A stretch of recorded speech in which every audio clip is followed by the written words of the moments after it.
Connaissez-vous mon amour pour la série Malcolm? J'ai d'ailleurs fait un épisode des meilleurs épisodes des séries, mon émission principale sur internet, sur cette série Malcolm. À retrouver en description. Pourquoi je parle de cela? Ah oui, Alma Materson, l'actrice qui interprète Tara, est la petite sœur dans la vraie vie de Francis Masterson, l'acteur interprétant Francis dans Malcolm. Bonjour à toutes et à toutes, je suis Al, j'ai une chaîne YouTube consacrée aux séries, je suis un fan absolu de The Walking Dead et je vous souhaite une excellente année 2024. Bienvenue dans Radio Alexandria, le podcast autour de l'univers Walking Dead. Retrouvez un épisode tous les premiers mardis du mois à 18h. Pour ce 5e épisode, nous allons parler du tome 1 du nouveau comics Clémentine. Puis, je vais donner mon avis complet sur le jeu The Walking Dead Destiny sorti récemment. Pour finir, comme d'habitude, on se retrouve avec l'actualité autour de The Walking Dead. Avant toute chose, je parle jamais de chiffres, mais je suis très heureux d'annoncer que l'univers Radio Alexandria a déjà atteint 10 000 vues depuis septembre. Donc en 4 mois, en cumulant le podcast, les vidéos YouTube et les shorts, ainsi que le Let's Play Gaming sur le jeu The Walking Dead Destiny. Vous êtes de plus en plus nombreux à suivre le projet de cette émission cross-média et je vous en remercie. 2024 s'annonce encore plus riche pour Radio Alexandria. Avec la continuité de podcasts tous les premiers mardis du mois, de nouvelles grosses vidéos arrivent. La prochaine sera justement sur le jeu The Walking Dead Destiny et des shorts sur YouTube, toujours plus réguliers. Mais aussi on va continuer le let's play sur Destiny et d'autres vidéos gaming à venir. Le premier sujet de ce podcast est donc le tome 1 de Clémentine, le nouveau comics Walking Dead. Walking Dead, avant d'être une série, c'est un comics de Robert Kirkman commençant en 2003 et s'achevant en 2019 au bout de 33 tomes. Ce comics raconte l'histoire d'un ancien shérif, Rick Grimes, qui tombe dans le coma à la suite d'une blessure par balle dans l'exercice de ses fonctions. Il se réveille dans un monde mort où les humains sont la plupart transformés en morts vivants et ceux qui ont survécu se battent pour leur survie. Rick Grimes perd ensuite beaucoup, famille, amis et va sombrer. Et toute sa problématique va être comment reconstruire un monde nouveau, idéal, alors qu'il est lui-même rempli de vices, dont la facilité à tuer pour gérer ses propres problèmes. Durant les années de parution du comics, des cours hors série ont vu le jour, comme les origin stories de certains personnages comme Michonne ou Morgan. C'est aussi Negan qui a eu le droit à un one-shot avec le comics Where's Negan. En 2019, Robert Kirkman sort l'épilogue de Walking Dead en affirmant que Walking Dead prend définitivement fin. Pourtant, lors de la pandémie du Covid, sort le comics Walking Dead L'étranger de Brian K. Vaughan et Marcos Martin. C'est intéressant car ce comics raconte une histoire complètement originale, s'éloignant à la fois des États-Unis, prenant place en Europe et indépendant de tous les personnages du comics original. Bon, même s'il y a un petit twist à la fin, mais vous inquiétez pas, je ne le spoilerai pas dans cet épisode de Radio Alexandria. C'est surtout la première fois qu'un comics Walking Dead n'est pas signé par Robert Kirkman, qui laisse ainsi d'autres auteurs s'emparer de son univers. L'étranger est accompagné d'un court comics, Le Retour de Negan, écrit par Robert Kirkman. Il conclut l'histoire du personnage de Negan. Encore une fois, grosse surprise, Robert Kirkman n'a pas tenu ses dires en ressortant un comics Walking Dead. De plus, cette fois, il est beaucoup moins affirmé dans le fait que Walking Dead en comics, c'est fini, car le comics se conclut par fin, avec 3 points d'exclamation et un point d'interrogation. Et dans la postface, il déclare « J'espère que vous avez apprécié cette replongée surprise dans l'univers de Walking Dead. Honnêtement, je ne sais si on verra un jour la suite de l'histoire. » Et puis il conclut « Il ne faut jamais dire jamais PS. Clémentine a survécu. » Avec ce PS, il annonce en 2020 la sortie d'un nouveau comics Walking Dead. Comme quoi, l'univers Walking Dead a beaucoup de jours devant lui en comics. Et Clémentine a survécu, c'est le sujet du jour.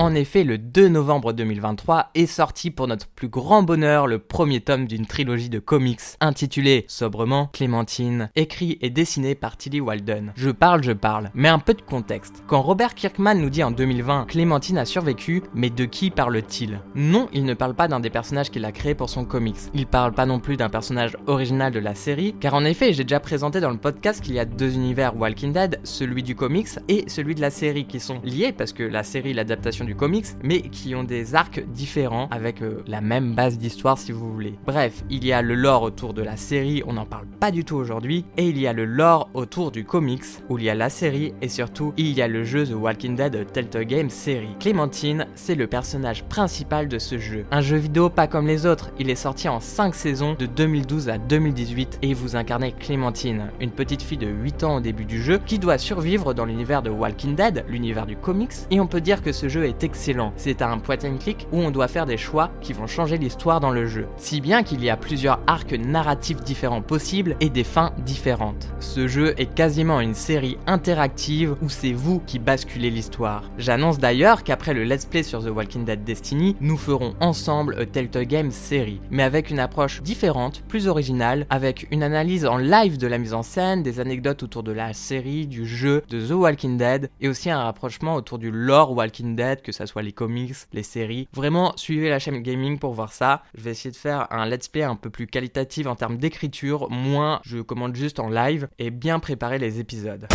Le comics Clémentine est donc la suite des aventures de Clémentine, écrit et dessiné par Tillie Walden. Mais qui est-elle ? Tillie Walden, autrice et dessinatrice de bande dessinée, avec des œuvres comme La Route de West dans Un rayon de soleil. 2 fois lauréate d'un Eisner Award, si elle signe des œuvres originales et semi-autobiographiques depuis sa première parution en 2015, elle est directement remarquée dans le monde de la BD. Avec Walking Dead, c'est la première fois qu'elle fait une œuvre dans un univers préexistant. Parlons maintenant de ce comics Clémentine. L'idée aujourd'hui est de ne pas vous spoiler, mais de vous dire que ce comics existe et qu'il est excellent. Je vais donc juste vous lire le synopsis officiel et après je vais vous donner un avis sans spoiler. Clémentine, 17 ans, a dû apprendre à survivre dans un monde post-apocalyptique et cherche désormais à laisser derrière elle son passé et ses traumatismes. Sa route croise celle d'Amos, un jeune Amish, et ce duo improbable entame un voyage périlleux jusqu'à une station de ski abandonnée du Vermont, où il rencontre un petit groupe d'adolescents tentant de construire une nouvelle colonie loin des rôdeurs. Tandis que l'amitié, la rivalité et l'amour commencent à naître au sein de cette communauté, l'arrivée de l'hiver révèle bientôt que la plus grande menace pourrait bien venir de leur propre rang.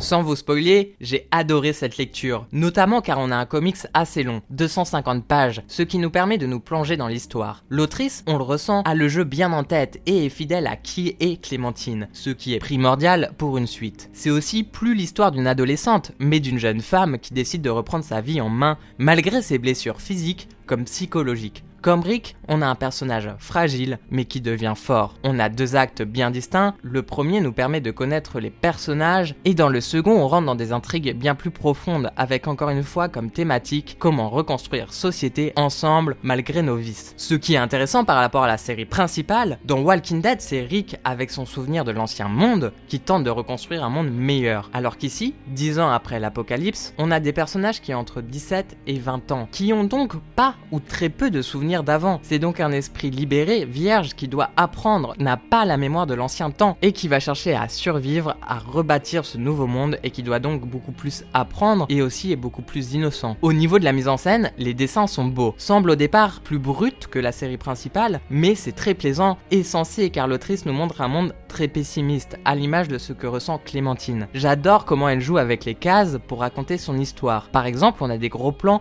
où tous les décors autour deviennent noirs pour se concentrer sur un élément. On a des grandes pages avec une ou peu de cases permettant de faire des voyages. Il y a plein de petites idées parsemées par-ci par-là qui rendent le récit encore plus riche. Par exemple, quand Clémentine raconte enfin son histoire à ses acolytes, 2 pages sont coupées chacune en 4 cases horizontales, de même taille. Et on a un zoom progressif sur un de ses yeux qui passe de la colère aux larmes. Je trouve que la composition est beaucoup plus riche que ce qu'a proposé Robert Kirkman dans la série principale. Cela s'explique d'ailleurs car la plupart des auteurs, dont Robert Kirkman, écrivent d'abord leur scénario et dessinent ensuite ou font dessiner par un compère. Mais Tillie Walden écrit qu'une rapide structure et commence directement par sa mise en page et ses dessins. Et c'est par la mise en scène qu'elle raconte d'abord son histoire car son travail, comme au cinéma, est d'abord visuel. L'autrice se dit d'ailleurs inspirée par le visuel de séries comme Euphoria ou La Servante écarlate, qui ont comme point commun un visuel très travaillé, très léché et fort. Ce premier tome de Clémentine, c'est un grand oui, car le récit est prenant, la mise en scène est grandiose, j'attends avec impatience le tome 2. On en parlera bien évidemment dans un futur podcast. Dans cette deuxième partie du podcast, je vais vous donner mon avis sur le nouveau jeu The Walking Dead Destiny. Avant toute chose, retrouvez le let's play sur ce jeu, animé par votre serviteur, sur ma nouvelle chaîne gaming, nommée sobrement Al Gaming. Premier lien en commentaire. N'hésitez pas à venir découvrir le jeu sur les vidéos de ce let's play et de commenter « Coucou, je jure aimer la confiture aux fruits rouges et que celle aux poires est le fruit des entrailles d'un rôdeur ».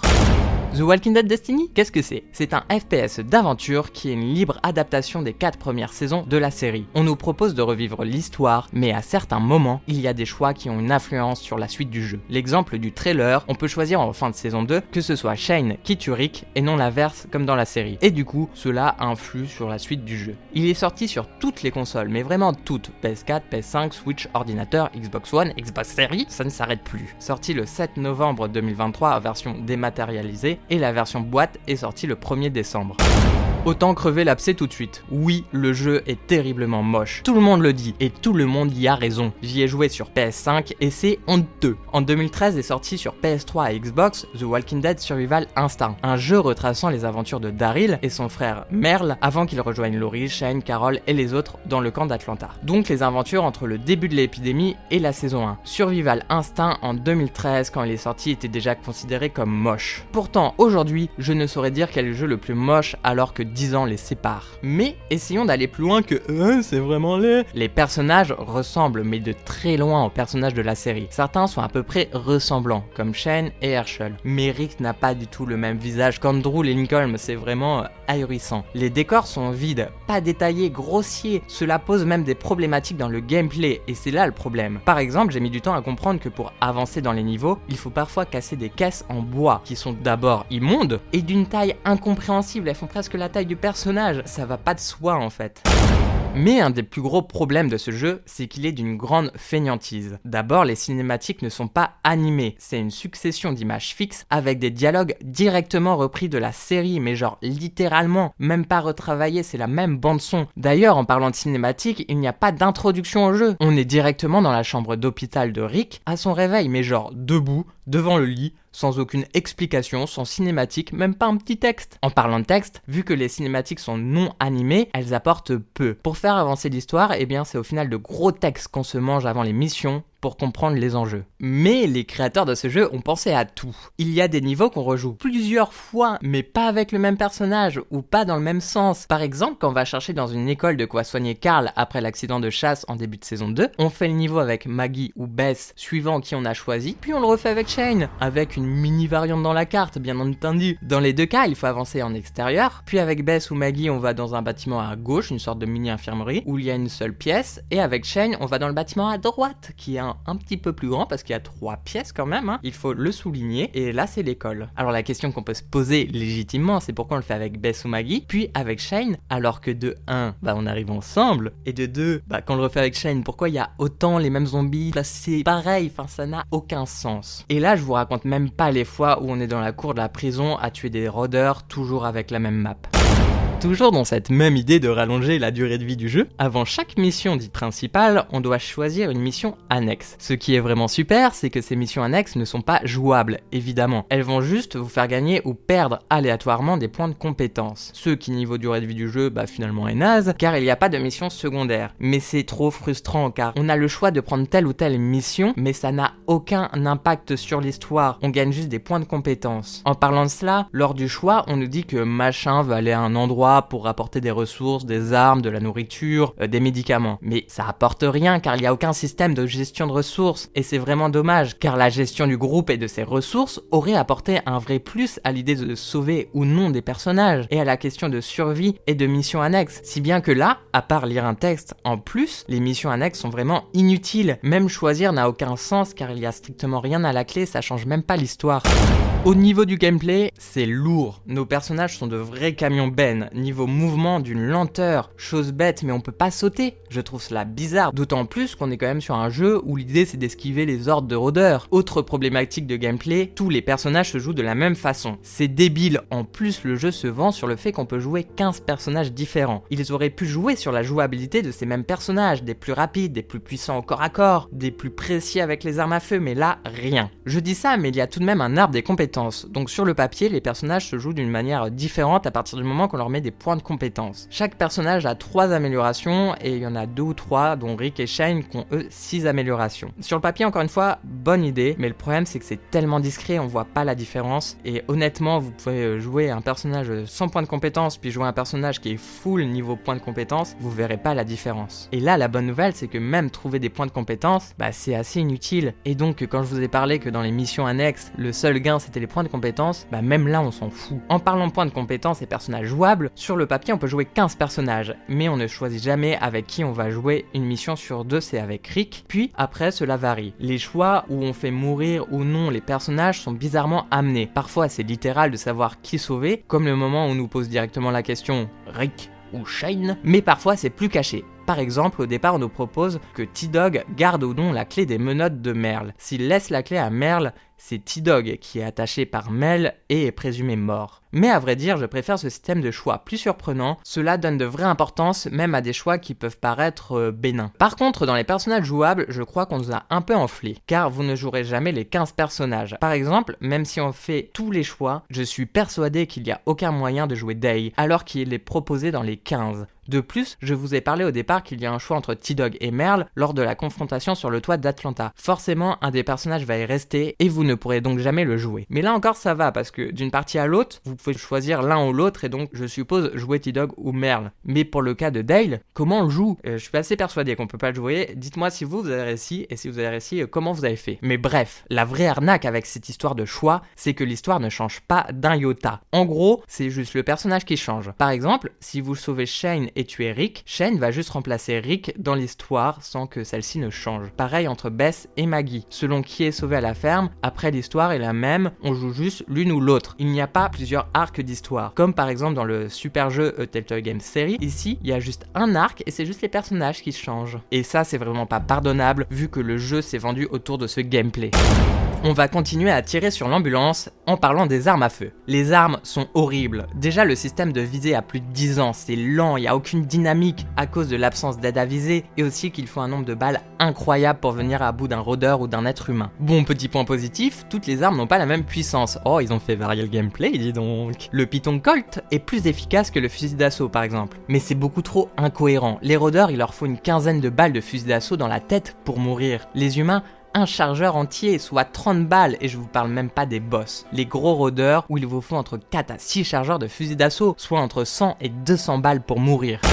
Alors, je sais que je vais en surprendre plus d'un, mais le jeu est rempli de bugs. Malheureusement, trop de bugs desservent le gameplay. Par exemple, pour tuer un rôdeur rampant, ceux qui sont au sol car ils ont plus de jambes, vous savez, il faut appuyer sur carré, mais ça marche une fois sur deux. C'est frustrant, et du coup tu perds toute la vie car le jeu n'est pas réactif. Il y a aussi la même pour exécuter des rôdeurs. Quand vous êtes proche d'un rôdeur, vous pouvez appuyer sur une touche et lui donner un coup de couteau dans la tête qui le one-shot. Mais pour ça, il faut être vraiment derrière lui, mais vraiment ultra bien aligné. Si t'es un chouïa trop à gauche, un chouïa trop à droite, un chouïa trop penché, ça marche pas. Et encore une fois, le rôdeur se retourne et te prend par magie et tu perds la moitié de ta vie. C'est frustrant parce que voilà, le jeu n'est pas réactif. Parfois les bugs, ils sont pires. J'ai beaucoup ri une fois, je réapparais parce que je suis mort parce que j'étais nul à ce jeu et j'étais face à deux boss. Je leur tire dessus, ils bougent pas. Je vide donc plus de 300 balles sur eux pour les tuer. Voilà. J'arrive à les tuer, ils ont pas bougé. Et là, j'avance vers eux pour continuer le niveau, et en plus, il y avait des balles à côté d'eux. Et en fait, non, c'est parce qu'il y avait un mur invisible et j'étais coincé, obligé de relancer.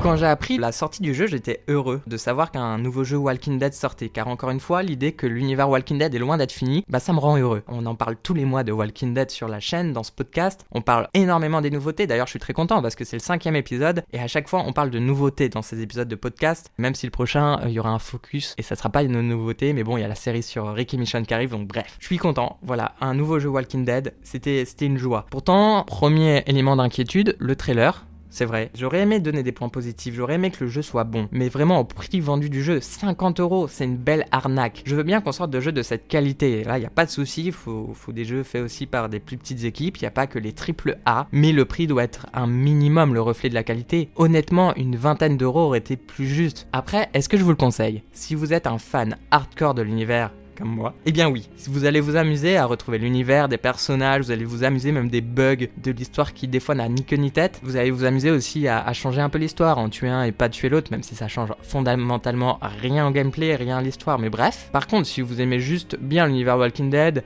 si vous aimez juste bien les jeux de zombies, allez vraiment sur d'autres jeux. Si vous aimez bien les jeux de zombies, allez sur Dead Island 2, ça sera bien meilleur, bien plus drôle, bien mieux travaillé. Vous aimez juste Walking Dead et vous aimez bien cette histoire de choix, allez sur A Telltale Games Series qui est beaucoup plus travaillé, où les choix ont un réel impact. Pour conclure là-dessus, le jeu, oui il est mauvais, oui il est moche, oui il est mal fait, mais Vous pouvez suivre le let's play sur le jeu pour ne pas l'acheter sur ma chaîne gaming. Encore une fois, c'est le premier lien en commentaire, je vous jure, on rigole énormément car c'est comme quand on regarde un film qu'on sait qu'il est mauvais. C'est drôle, au moins le jeu a le mérite d'exister pour qu'on se moque de lui. Après avoir déglingué le jeu The Walking Dead Destiny, parlons maintenant de quelque chose de beaucoup plus joyeux, l'actualité The Walking Dead, et plus particulièrement ce qui nous attend cette année. Bonne nouvelle, car 2024 s'annonce riche. En 2023, nous avons eu un renouvellement de l'univers Walking Dead. Après la conclusion de la série mère, nous avons eu le droit à Dead City, une série audacieuse sur la relation entre Maggie et Negan, et The Walking Dead Daryl Dixon, la suite des aventures de ce personnage qui débarque en France. 2024, c'est la continuité de ce renouveau de l'univers, avec le 25 février, The Walking Dead The WoW One Live, qui est la série The Walking Dead la plus attendue, car c'est la conclusion de l'histoire de Rick Grimes et Michonne. En effet, Rick est parti de la série mère en saison 9, et nous ne savons pas ce qui lui arrivait depuis. Cette série va nous donner les réponses, et ça arrive très vite. Vous pouvez d'ailleurs retrouver un teaser d'1 minute et 2 petits teasers de quelques secondes sortis ces derniers jours. Évidemment, on se retrouve sur Radio Alexandria pour parler de cette série très rapidement, car personnellement j'attends la suite des aventures de Rick depuis des années, donc je suis hype de ouf. Autre bonne nouvelle, la saison 2 de Daryl Dixon, avec le sous-titre The Book of Carol, car Carol rejoint la série pour notre plus grande joie, devrait sortir en deuxième partie d'année, peut-être vers septembre-octobre comme la saison 1. Les épisodes sont déjà tournés, nous savons que Carol va donc rejoindre Daryl et que durant la saison, ils vont quitter la France pour un autre pays. J'ai adoré la première saison, on en a longuement parlé dans le podcast, et j'ai hâte de voir cette suite. Pour Dead City, on sait qu'il y aura une saison 2. Bien que la saison 1 soit sortie avant The Walking Dead Daryl Dixon, il paraît aujourd'hui peu probable que la saison 2 de Dead City sorte en 2024, mais plutôt en 2025 au vu des annonces. Ce qui n'est pas plus mal qu'ils prennent leur temps à étendre l'univers. 2 séries Walking Dead dans la même année, c'est déjà super, et cela permet de peaufiner les scénarios, les tournages, et de pas aller trop vite et de ne pas essouffler le spectateur comme l'a pu faire Star Wars ou Marvel dans le passé. Niveau nouveauté dans l'univers étendu durant l'année, on espère qu'on aura le droit au deuxième tome du comics Clémentine, déjà sorti aux États-Unis. Sinon, peu d'annonces pour le moment, mais ce comics Clémentine donne l'espoir d'avoir encore plus de spin-off, que ça soit en comics, en livres, en jeux vidéo dans les années à venir. C'est pourquoi j'espère qu'il y aura de futures annonces pour de nouveaux projets Walking Dead. Merci d'avoir écouté ce 5e épisode de Radio Alexandria. On se retrouve tous les premiers mardis du mois. N'hésitez pas à liker, commenter. C'était Al. À bientôt sur les internets.